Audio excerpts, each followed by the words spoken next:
اللهم صل على سيدنا محمد النبي الأمي وعلى آله وصحبه وسلم.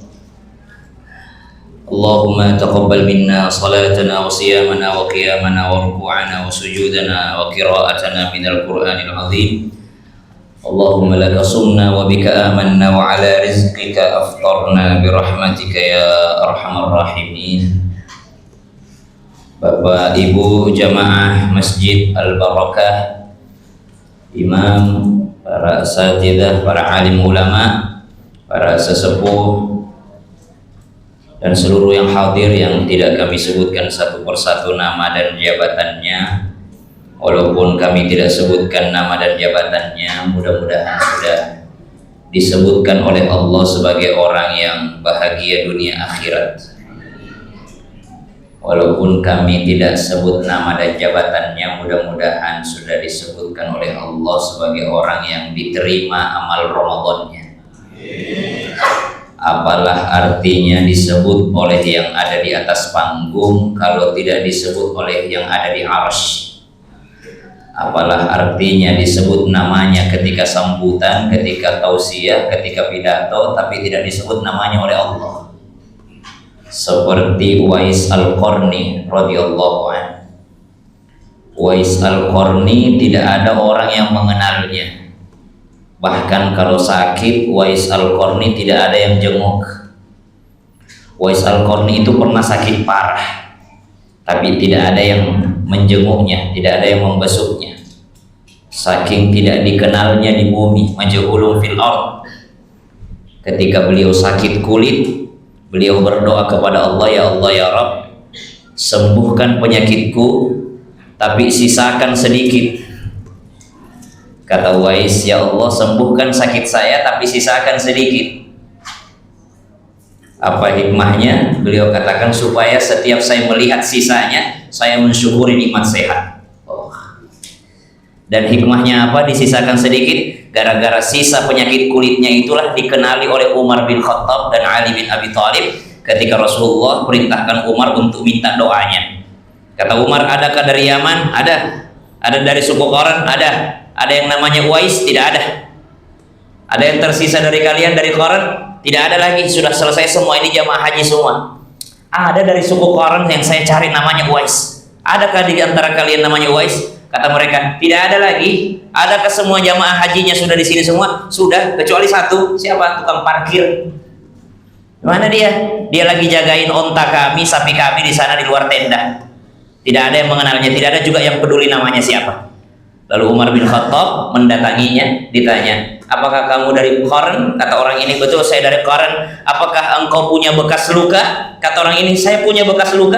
Apakah namamu Uwais? Kata orang ini, naam, anak Uwais Al-Qarni, saya Uwais Al-Qarni. Dari mana engkau tahu nama saya? Maaf, Anda siapa? Saya Umar bin Khattab. Umar bin Khattab, Umar bin Khattab, orang yang pernah membersamai baginda Nabi sallallahu alaihi wasallam. Engkau siapa? Ana Ali bin Abi Thalib, sepupunya Nabi, menantunya Nabi, Ali bin Abi Thalib. Lalu mereka berdua berkata, ya Uwais, Rasulullah sallallahu alaihi wasallam mengirim salam dan menyebut namamu, dan kami disuruh meminta doa. Kekasihku Rasulullah menyebut namaku, meminta doa, memintakan doa untuk kalian. Rasulullah yang saya tidak sempat melihat wajahnya menyebut nama saya. Kata Uwais, ya, karena engkau majhulun fil ardh lakin ma'rufun fis sama. Karena engkau tidak terkenal di bumi tapi sangat terkenal di langitnya Allah. Uwais Al-Qarni. Kalau sekarang orang ngejar terkenal di bumi semua. Pokoknya kalau ada kecelakaan tidak ditolong, viral dulu. Lomba-lomba viral. Lomba-lomba viral sekarang di dunia. Kalau dahulu Uwais Al-Qarni setelah diketahui identitasnya bahwa beliau adalah orang yang disebut namanya oleh Nabi dan dikenali oleh Umar bin Khattab, kata Umar bin Khattab, setelah dari sini wahai Uwais, bagaimana kabar ibumu? Ibu saya telah wafat. Maka tinggallah di Madinah wahai Uwais. Kata Uwais, jangan saya tinggal di Madinah karena orang-orang Madinah sudah mengenal saya. Kalau begitu engkau pulang ke Yaman, kami berikan bekal. Jangan, saya tak akan pernah mau pulang ke Yaman karena orang-orang Yaman sudah tahu saya. Kalau begitu engkau mau kemana? Saya mau ke tempat yang tidak ada orang yang mengenal saya. Uwais Al-Qarni. disebut sama Allah. Maka ulama sepakat sahabat yang nomor satu terbaik Abu Bakar As-Siddiq radhiyallahu anhu. Tapi tabi'in nomor satu Uwais Al-Qarni radhiyallahu anhu. Setelah tabi'ut tabi'in yang nomor satunya berbeda pendapat. Tidak ada lagi keterangan siapa yang terbaik. Sampai sekarang tidak kita tahu siapa yang terbaik. Makanya sampai sekarang semua mengandalkan gurunya. Siapa itu yang ceramah? Ustadz TV. Mending dengar sian. Guru saya ini, kiai saya ini, habib saya ini, ustadz saya ini, golongan saya ini, golongan ini, golongan. Tidak ada keterangan yang mana yang terbaik, sehingga tugas kita di akhir zaman ini adalah husnuzon, tawadhu, menghargai orang lain, tidak sombong di hadapan orang lain, karena kita tidak tahu siapa yang terbaik di sisi Allah. Jamaah, belum mulai ceramah saya ini. Tapi karena saya imam tarawih juga, tidak mungkin saya panjang. Itulah enaknya kalau penceramahnya sama dengan imam. Kalau penceramahnya beda sama imam, kadang-kala ceramahnya panjang, pas tarawih tidak ikut dia tarawih. Kadang-kala saya dulu waktu masih zaman imam tarawih belum bisa ceramah di Makassar kan, karena penceramahnya beda. Kita 23 rakaat ngimamin, mana penceramahnya panjang. Selesai tarawih, mohon izin saya masih ada jadwal lagi. Waduh, udah ceramahnya panjang, tidak ikut tarawih pula. Itu di masjid di Filipina kalau tidak salah. Kalau di Indonesia rajin semua tarawih. Sedikit saja, saya lihat-lihat dulu apa cocok sini ceramahnya. Karena saya diundang imam tarawih tapi tiba-tiba disuruh tausiah juga. Kita lihat-lihat dulu. Sedikit saja nasihat. Ada ulama Madura menulis nasihat di dalam kitabnya, ringkas tapi indah. Apa kata beliau? Al-mu'minu fil masjidi kas-samaki fil bahr, wal munafiqu fil masjidi kat-tayri fil qafas. Nasihat beliau, orang beriman ketika berada di dalam masjid kas-samaki fil bahr, bagaikan ikan di dalam. Jangan ikan dalam, beda itulah lagu itu. Lagu gambus kalau ikan dalam kolam. Al-mu'minu fil masjid kas-samaki fil bahar. Orang beriman di dalam masjid bagaikan ikan di dalam lautan. Ikan dalam laut tidak pernah terbayangkan pengen keluar dari laut. Ikan dalam laut bahkan ditawari keluar dari laut tak akan pernah mau, betah di dalam lautan. Begitulah sifatnya dan sikapnya orang beriman ketika berada di dalam masjid. Kas-samaki fil bahar, tidak mau cepat-cepat keluar dari masjid, pengennya berlama-lama di dalam masjid. Sehingga kami bahas kemarin di Masjid Ar-Rahmah, di antara kemuliaan orang beriman itu sering-sering berniat datang ke masjid. Niat datang ke masjid diantaranya berniatlah menjadi tamunya Allah, karena menjadi tamunya Allah itu wa yuhiqqa 'alal mazur ayyukrimaz zair. Tuan rumah itu wajib memuliakan tamu. Jadi kalau datang ke masjid berniat jadi tamunya Allah. Karena kalau jadi tamu pasti dimuliakan sama tuan rumah. Nah, kita datang ke masjid niat jadi tamunya Allah. Siapa tuan rumahnya? Allah. Berarti kita dimuliakan sama tuan rumahnya. Bagaimana kalau dimuliakan sama tuan rumah? Apapun kau minta dikasih. Apapun doamu diijabah sama Allah. Kenapa? Engkau adalah tamunya. Tapi tamu itu mestilah memuliakan juga tuan rumah dengan adab-adabnya. Jangan kurang ajar di rumahnya orang. Jangan tidak sopan kepada rumahnya. Banyak orang datang majelis ilmu di masjid, makan kuenya, tisunya sembarangan. Datang sholat tarawih, airnya diminum, botolnya ditinggal. Jangan, bawa keluar sampahnya. Muliakan. Di antara memuliakan masjid, kata ulama, ada ulama seumur hidup tidak pernah selonjoran ke kiblat. Jadi kakinya tidak pernah selonjor ke kiblat. Nah, jadi inilah susahnya kalau ceramah di kiblat, tidak bisa selonjor. Tapi kalau penceramah sebelah sana bebas selonjor, karena tidak ke kiblat. Ada seumur hidup tidak pernah selonjoran ke kiblat ulama itu. Kenapa? Menghormati arah kiblat. Kenapa menghormati arah kiblat? Nabi berdiri di gunung mengatakan, "Ya Makkah, wahai Makkah, inni uhibbuk, sungguh aku sangat mencintai." Karena Nabi sangat cinta kota Makkah. Seandainya bukan karena penduduknya yang mengusirku, maka aku tak akan pernah meninggalkanmu wahai Makkah. Tapi karena diusir, karena terlalu bahaya, akhirnya Nabi pindah dari Makkah ke Madinah. Subhanallah. Muliakan arah kiblat. Jaga adab-adab ketika di masjid. Jadi, wal munafiqu fil masjidi kattayri fil qafas. Tapi orang munafik ketika berada di masjid bagaikan burung dalam sangkar. Gelisah. Panjang amat si imamnya nih. Coba bilangin tuh besok malam suruh kasih pendek-pendek sedikit baca. Panjang banget sih ini ceramahnya, sampai pengajiannya ini lama banget sih ini yang mimpin Yasin.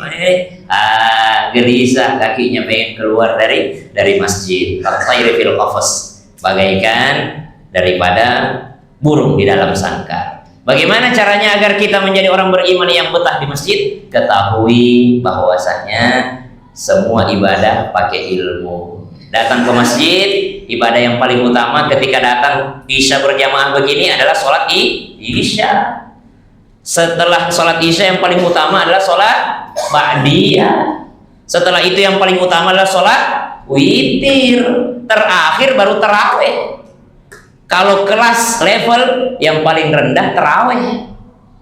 Kalau levelnya sholat sunnah yang paling tinggi witir atau Ba'diyah. Banyak orang ngejar tarawehnya tidak mengikut witirnya. Banyak orang ngejar tarawehnya tidak sholat ba'diyah setelah sholat isya. Padahal lebih afdal sholat sunnah ba'diyah daripada taraweh. Maka butuh ilmu. Ibadah dengan ilmu itu yang paling utama. Saya syuting subuh-subuh Trans TV. Sebelum subuh sudah sampai di Trans TV. Habis itu pengajian pagi. Ini di luar Ramadan ya, di luar Ramadan. Pengajian pagi, habis itu siang pengajian, sore kelas, kuliah atau apa, sampai maghrib. Dari subuh sampai maghrib saya lupa makan, lupa minum. Apakah saya dapat pahala puasa?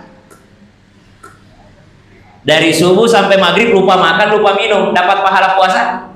Kenapa? Tidak ada niatnya. Makanya pentingnya ilmu. Sholat pakai ilmu. Tidurnya orang yang berilmu mengalahkan sholatnya orang tidak berilmu. Kenapa? Sholat butuh ilmu. Taraweh, jangan kejar-kejaran sama imam. Imam baru takbiratul ihram, jangan angkat tangan makmum. Kalau belum bar, tidak boleh. Allahu Akbar, baru kita makmum. Allahu Akbar. Ini jangan mentang-mentang masih lebih muda dari imamnya, lebih semangat dari imamnya, imamnya baru Allah, dialah Allahu Akbar. Tidak sah jadi makmum, tidak ikut sama imam. Dan tarawih itu mesti dilaksanakan setelah sholat isya. Jadi kalau ada yang terlambat datang, imamnya sudah tarawih, Anda sholat isya dulu, jangan langsung ikut tarawih. Inilah pentingnya ilmu dalam ibadah. Subhanallah. Maka ilmu itulah yang paling penting. Kata Sayyiduna Abdullah bin Abbas radhiyallahu anhu mardahuma, "Ma nadimtu," tidak ada sesuatu nadami yang lebih membuatku menyesal. Tidak ada penyesalan yang lebih membuatku menyesal. Ala yaumin, kecuali pada satu hari. Gharabat syamsuhu, tenggelam mataharinya. Maka berkurang umurku, tapi tidak bertambah amal dan ilmu. Sudah berapa tahun kita tarawih, harus pelajari. Sama dengan salam. Kalau imamnya belum assalamualaikum, belum kum, jangan dilompai. Mentang-mentang pengen cepat-cepat selesai, tidak sah menjadi makmum. Habis itu perhatikan rukunnya. Allahu Akbar. Kalau durasinya agak cepat, doa istiftah, doa iftitah tidak usah diambil. Imamnya cepat, langsung saja nanti surah Al-Fatihah. Kapan baca surah Al-Fatihahnya? Setelah imam baca surah Al-Fatihah. Makanya kasih durasi sedikit buat makmum. Ghairil maghdubi alaihim waladdallin. Amin. Kasih kesempatan makmum baca Al-Fatihah sedikit. Sudah saja. Sudah itu baru kita baca ayatnya. Inilah kalau pemilihan imam kita luar biasa. Saya nggak nyangka tadi, ternyata yang bikin pisang hijau dan jalan kote dia juga imamnya. kupikir ahli restoran Makassar, ternyata imam masjid kita. Nah, itu kalau dalam ilmu memilih imam, dipilih yang paling ngerti bacaan. Kenapa? Karena dahulu yang paling bagus bacaan Qur'annya, yang paling paham juga fikihnya. Kalau zaman sekarang belum tentu yang paham Al-Quran, yang bagus bacaan Qur'annya itu paham fikihnya. Saya waktu ngafal Quran di Al-Imam Asim Makassar tidak belajar fikih sama sekali, ngafal Quran saja. Jadi kita tidak paham fikih waktu dulu saya imam tarawih itu. Nah, jadi kalau sekarang pilih imam yang paling paham fikihnya. Alhamdulillah kita dapat imam yang luar biasa. Selain paham fikih dan Al-Quran, paham juga bikin pisang hijau. Habis tarawih, contoh Makassar dari beliau juga. Paket komplit. Nah, karena itulah ibadah yang paling bagus di bulan Ramadan selain puasa baca Quran, memberi memberi makan. Beliau ambil semua ini pahalanya. Kalau kita berdoakan beliau panjang umur, sehat selalu. Begitu pula seluruh jamaah yang hadir. Jadi mudah-mudahan Ramadan kita berlalu tapi bertambah juga ilmu kita, bertambah juga amal kita. Sama dengan baca Quran. Kalau orang lagi ceramah, jangan khatam Quran di belakang. Kenapa? Coba bapakmu, ibumu lagi ceramahin engkau. Nah, nanti kalau bapak mati, nanti itu tanah di belakang jangan dijual. Ya dikasih wasiat bapaknya nih. Nah, nanti kalau bapak sudah tua, tiba-tiba nanya, A'udzubillahi minasyaitonirrajim, Bismillahirrahmanirrahim, Alhamdulillah. Coba, Al-Quran bagus, tapi tidak pada posisi yang tepat. Ayahmu sedang memberi nasihat. Kalau lagi ceramah, jangan khatam Quran di belakang. Karena itu bisa saja tidak beradab kepada Al-Quran. Ceramah dan mendengarkan ceramah itu disebut dalam Al-Quran, fas'au ila dzikrillah. Idza nudiya lis-shalati min yaumil jumu'ati fas'au ila dzikrillah. Kalau dipanggil Jumatan, bersegeralah untuk berzikir. Padahal isinya ceramah, dengar ceramah Jumatan itu berarti mendengarkan ceramah termasuk zikrullah. Makanya kalau khutbah Jumat jangan baca Quran, khutbah Jumat jangan berzikir di belakang, karena mendengarkan khutbah termasuk di antara zikrullah. Sama, khutbah sudah dikumandangkan, tidak usah lama-lama tahiyatul masjid. Ada orang ibadah pakai nafsu, tidak pakai ilmu. Khutbah Jumat sudah dikumandangkan, terlambat datang Jumatan, masuk tahiyatul masjid. Boleh tahiyatul masjid sunnah, tapi wajib memperingkas, mempercepat tahiyatul masjidnya. Jangan khutbah sudah di depan khotib.